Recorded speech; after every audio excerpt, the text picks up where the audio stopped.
Writing. La nieve cae lentamente sobre las carreteras casi vacías mientras miles de luces navideñas iluminaban la ciudad. Era Nochebuena, una noche que para muchas familias significaba amor, reuniones y recuerdos felices.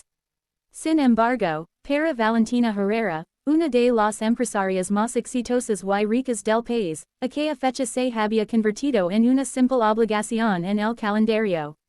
Conducía sola su elegante automóvil negro por una carretera secundaria. Había abandonado una gala de negocios antes de tiempo porque, aunque estaba rodeada de personas importantes, nunca se había sentido tan sola. Tenía empresas, edificios, inversiones y una fortuna que aparecía en revistas financieras. Pero cuando regresaba a casa, nadie la esperaba. Mientras observaba la nieve caer sobre el parabrisas, recordó las navidades de su infancia. Su padre solía preparar chocolate caliente y cantar villancicos desafinados. Su madre decoraba el árbol con una sonrisa permanente. Aquellos tiempos parecían pertenecer a otra vida. Un ruido extraño interrumpió sus pensamientos.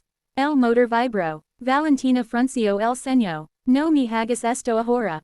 El automóvil volvió a sacudirse. Las luces del tablero comenzaron a encenderse una tras otra. Entonces el vehículo perdió potencia. Valentina redujo la velocidad mientras intentaba mantener el control. Finalmente el automóvil se detuvo por completo. No puede ser. Intentó arrancarlo nuevamente. Nada. Lo intentó otra vez. Silencio. Tomó su teléfono. No había señal. Miró a su alrededor. La carretera estaba completamente vacía. Los árboles cubiertos de nieve parecían interminables. Por primera vez en mucho tiempo sintió una sensación que había olvidado, vulnerabilidad. Pasaron 20 minutos. Luego 30. La calefacción dejó de funcionar. El frío comenzó a entrar lentamente en el vehículo. Valentina observó la oscuridad y deseó ver cualquier automóvil acercándose. Finalmente divisó unas luces. Una vieja camioneta avanzaba lentamente por la carretera. Se detuvo junto a ella. La puerta se abrió y un hombre descendió. Llevaba una chaqueta desgastada, botas viejas y un gorro de lana. Su aspecto era sencillo, pero sus ojos transmitían tranquilidad. ¿Necesita ayuda? Preguntó amablemente. Valentina dudó unos segundos. Mi coche se averió.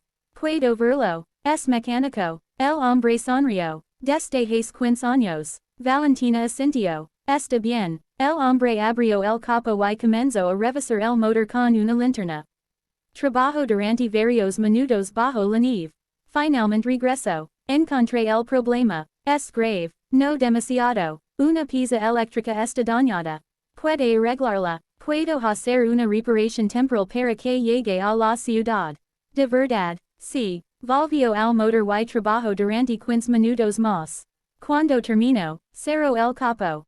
Intenta arrancarlo. Valentina giró la llave. El motor cobró vida inmediatamente.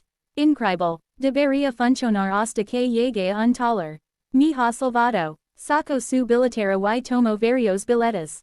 Por favor, acepte esto. El hombre negó con la cabeza. No es necesario. Claro que sí. No. ¿Por qué? Porque es Nochebuena. Valentina lo observó confundida. Precisamente por eso debería aceptarlo. Mi madre me enseñó que ayudar a alguien no siempre tiene precio. Aquellas palabras le sorprendieron. No recordaba la última vez que alguien rechazó dinero. Al menos digamos su nombre. Daniel. Soy Valentina. Él soltó una pequeña risa. Lo sé. Me conoce. Todo el mundo conoce a Valentina Herrera. Ella sonrió ligeramente. Entonces sabe que puedo permitirme pagarle. Y usted sabe que puedo permitirme ser amable. Por primera vez en toda la noche, Valentina rió de verdad. Mientras hablaban, notó varias bolsas en la parte trasera de la camioneta. ¿Va alguna cena familiar? Daniel miró las bolsas. Sí, mi hija me está esperando. ¿Cuántos años tiene? 8. Debe estar emocionada por la Navidad. Una sombra cruzó el rostro de Daniel. Sí, aunque este año ha sido difícil. Valentina percibió algo en su tono. ¿Qué ocurrió? El taller tuvo pocos clientes durante varios meses. Lo siento. Salimos adelante, pero a veces cuesta. Valentina bajó la mirada. Aquellas palabras le recordar en cuanto había olvidado sobre las dificultades reales de las personas. Mientras ella firmaba contratos millonarios, otros luchaban simplemente por llegar al final del mes. Y su esposa, Daniel permaneció callada unos segundos. Falleció hace 3 años. Lo siento mucho. Gracias. El silencio entre ambos se volvió profundo. Valentina observó la vieja camioneta. Observó las bolsas modestas. Observó al hombre que acababa de ayudarla sin pedir nada a cambio. Y sintió algo extraño dentro de ella. Algo parecido a la vergüenza. Porque tenía más dinero del que podría gastar en varias vidas y, aun así, era menos feliz que aquel hombre. Daniel, sí, que hará ahora, volveré a casa, tiene prisa, mi hija seguramente está contando los minutos. Valentina sonrió. Entonces tomó una decisión impulsiva. Acompáñame a la ciudad. ¿Para qué? Necesito comprar algunas cosas. Creo que puedo ir solo. Por favor. Daniel no entendía qué ocurría, pero finalmente aceptó. Condujeron hasta un supermercado que permanece abierto. Cuando entraron, Daniel creyó que Valentina compraría algunos productos. Pero ella comenzó a llenar un carrito enorme. Carne, frutas, dulces, juguetes, chocolates, ropa de invierno, decoraciones navideñas y regalos. Valentina, es demasiado. No, no puedo aceptar esto. Claro que puede. No me sentiría cómodo. Entonces considéralo un pago atrasado por la reparación. Daniel negó con la cabeza mientras sonreía. Ese debe ser el pago más exagerado de la historia. Tal vez. Después de pagar, insistió en acompañarlo a casa. Cuando llegaron, una pequeña vivienda apareció entre los árboles cubiertos de nieve. Las luces navideñas decoraban el porche. La puerta se abrió de golpe. Una niña salió corriendo. Papá, se lanzó a los brazos de Daniel.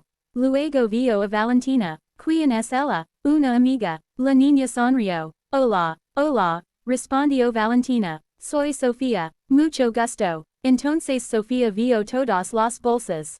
Sus ojos se hicieron enormes. Todo eso es nuestro. Daniel miró a Valentina. Ella respondió. Creo que Santa necesito ayuda este año. La niña soltó un grito de felicidad. Aquella reacción fue tan sincera que Valentina sintió un nudo en la garganta. Entraron en la casa. Era pequeña, pero acogedora. Había fotografías familiares por todas partes. En varias aparecía una mujer sonriente. La madre de Sofía. Durante la cena conversaron durante horas. Hablaron sobre la vida, sobre sueños, sobre pérdidas, sobre esperanza. Sofía contó historias divertidas de la escuela. Daniel habló de su taller. Valentina compartió recuerdos de sus padres. Por primera vez en años, nadie quería hablar con ella por negocios. Nadie quería favores. Nadie intentaba impresionarla. Simplemente disfrutaban de su compañía. Aquello tenía un valor que ninguna cifra podía medir. Antes de irse, Sofía se acercó. ¿Volverás? Le pregunta tomó a Valentina por sorpresa. Si ustedes quieren, claro que sí. La niña la abrazó con fuerza. Valentina cerró los ojos. No recordaba la última vez que recibió un abrazo tan sincero. Aquella noche regresó a su mansión. La enorme casa estaba silenciosa. Pero por primera vez el silencio no le pareció normal. Le parecía vacío, porque acababa de descubrir algo que había estado buscando durante años. Con el paso de los meses comenzó a visitar a Daniel y Sofía con frecuencia. A veces cenaban juntos, a veces paseaban por el parque, a veces simplemente hablaban. La amistad se convirtió en confianza. La confianza se convirtió en cariño. Y el cariño comenzó a transformarse en amor. Daniel nunca la trató como una millonaria. La trataba como Valentina. Eso era exactamente lo que ella necesitaba. Un año después, en otra Nochebuena, Daniel la invitó a dar un paseo.